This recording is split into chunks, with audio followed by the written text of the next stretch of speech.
tawag dito, balak ko po kasi magpa-transfer ng sasakyan, ng motor. Okay lang po ba makisuyo kung ano po yung mga requirements na kailangan? Yan, may mga check ha. Opo. Kailangan. Saka ito dapat notaryado. Opo. Ayan na, yung may X sa kahulihan po kuhanin.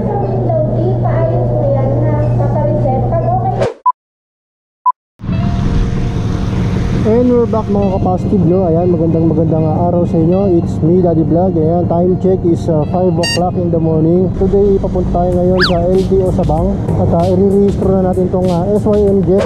Nice. So, check natin kung magkano yung magagastos, especially sa penalty, no? Dahil 2018 yung last OR niya. So, check natin kung magkano magagastos lahat-lahat. At syempre, isisingit ko na rin dito yung pagkuha ng HPG at yung change ownership, no? All goods na, wiring, signal light, headlight, busina. Yan, yun lang naman yung kailangan. At tara, let's go.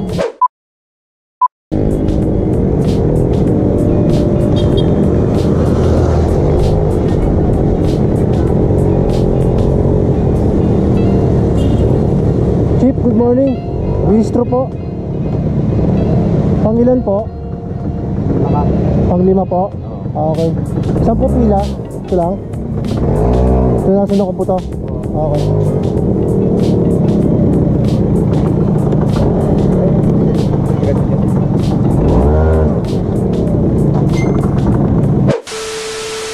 So, yun na nga mga kapastid, no? Ako, sinuyati tayo at pang-5 tayo sa pila, no? Time check is sa 5:15 na. Yan. So, 10 to 15 minutes away lang naman itong LTO Sabang sa amin. At inagaan ko lang talaga kasi hinahabol ko nga yung pila, no? At doon lang naman nagkakaproblema pag masyado ng mahaba yung pila, yung tumatagal, especially sa emission. So antayin natin yung opening, mga around 6 or 7 no sila magpapapasok. 2 hours later. At dumating na nga yung oras mga kapastid, no? Pasok na rin kami.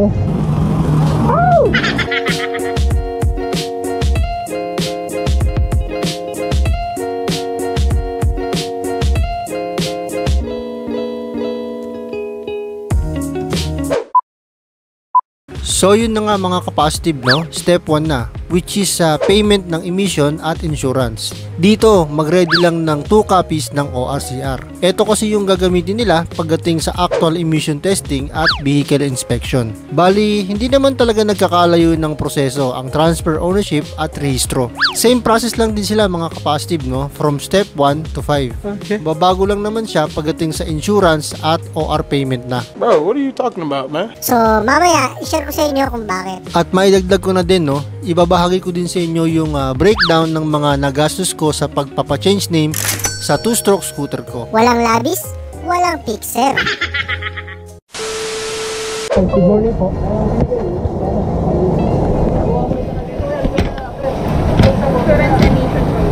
Opo, package na po.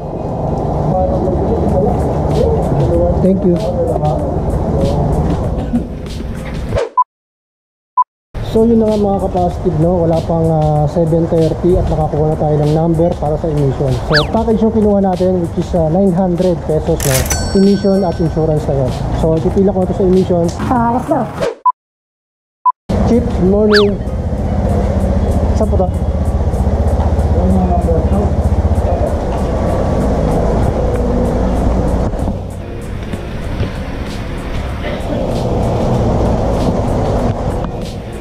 12 seconds later. So yung mga kapastid, wala pang 7:30, tinawag na ang ating number, no? At kukunin ko na yung motor. Kaya let's go.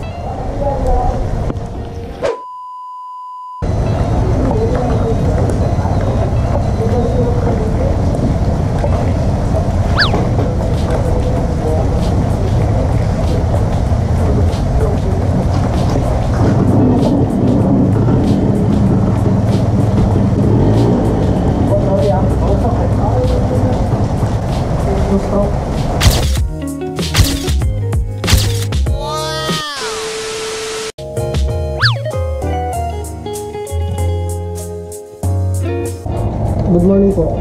Pwede po ba under sa pangalan ko na? May PND HPG na po ba kayo? Ayun po, sa likod po yung Xerox. Sige po, pa-drive. Thank you. So yun na nga mga kapositive, no? Step 3 na ako. Okay. At dahil nga sabay ang rehistro at change ownership, gaya nga ng sabi ko kanina, ito yung mababago. Pakoy! Yung insurance ng motor na nilalakad ko, ipapa-under ko kagad sa pangalan ko. Bago ako mag-proceed sa step 3 mga kapositive, kumuha muna ako ng HPG clearance o certificate. Ito kasi yung pinakapangunahing requirements pag magpapatransfer ownership ka, no? So in short mga kapositive, pag may clearance na from HPG, pwede nang ipa-under kagad sa pangalan mo yung insurance. Lalo na kung change ownership yung nilalakad mo, no? Walang labis, walang fixer. Don't worry naman, no? Ang HPG clearance is valid for 7 working days. At yung emission testing naman is valid for 2 months. Double check. Okay.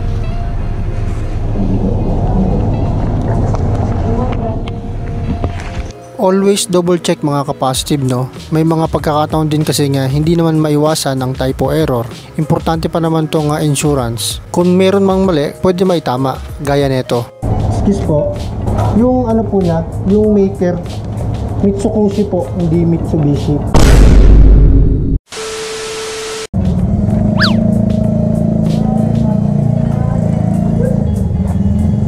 Boss, dito po ba ilalagay?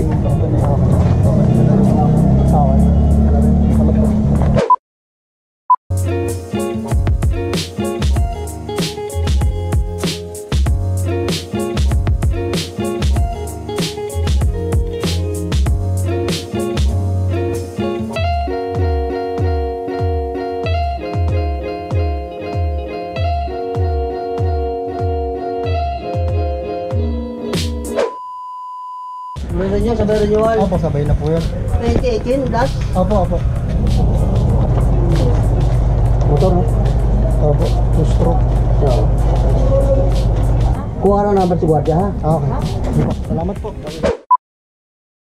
So, okay na ako sa vehicle inspection mga kapositive, no? Sa step 4 naman, dito ko na sinurrender o binigay lahat ng original documents ng motor. Gaya ng original ORCR, deed of sale with notaryo, HPG clearance, emission testing result, insurance ng motor under na sa pangalan ko, 2 valid IDs ng first owner with 3 sign na yon, at 2 valid IDs ko with 3 sign din, no?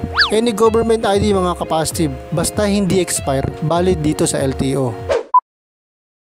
Proceed na ako sa step 5, which is official receipt payment and release ng bagong CR. Yeah, boy. So, habang nag-aantay mga kapositive, no, i-breakdown ko na din yung mga nagastos ko sa transfer ownership ng 2-stroke scooter. Okay. Umpisahan ko muna sa deed of sale. Ang price niya is 500 pesos. At dahil nga lost plate ako mga kapositive, no, nagpagawa din ako ng affidavit of loss na 300 pesos. Sumunod dyan, yung HPG clearance na 750 at yung emission and insurance na 900. Last is yung latest official receipt niya na 1,186. lahat na po yun, ma'am, no? Opo. Pati yung change owner and Duplicate transfer. okay. Renewal. Windows 7 tatawagin. Okay. Thank you, ma'am. Pirma po ako dito ha. Sige po. Okay. Bali, yan lahat ang nagastos ko mga kapositive, no, sa change name o transfer ownership. Walang labis, walang fixer. Nagbunga lahat ng pagod at gastos ko, no. Updated na ang rehistro niya at pangalan ko na ang makikita sa bagong CR niya, no. Ay na po yan. Yan ang yung bago. Okay na po. Okay, ma'am. Thank you, ma'am. Huwag kayo iiyak. Again, always double check mga kapositive, no, sa mga details ng ORCR. In case may mali man, pwede nyo agad may concern o may pabago sa LTO. Regarding naman sa OR, all goods naman yung presyuhan niya. So, sana nakatulong yung step 1 to 5 process ng rehistro at transfer ownership. Plus, malaking tulong din yung bigay ni LTO na requirements list. So, till next video, thank you for watching mga kapositive. Please don't forget to subscribe. Kahit wala ng bell button, God bless. Stay safe. peace out. Katanong lang, saan may checkpoint dito? Salamat. Chief, salamat.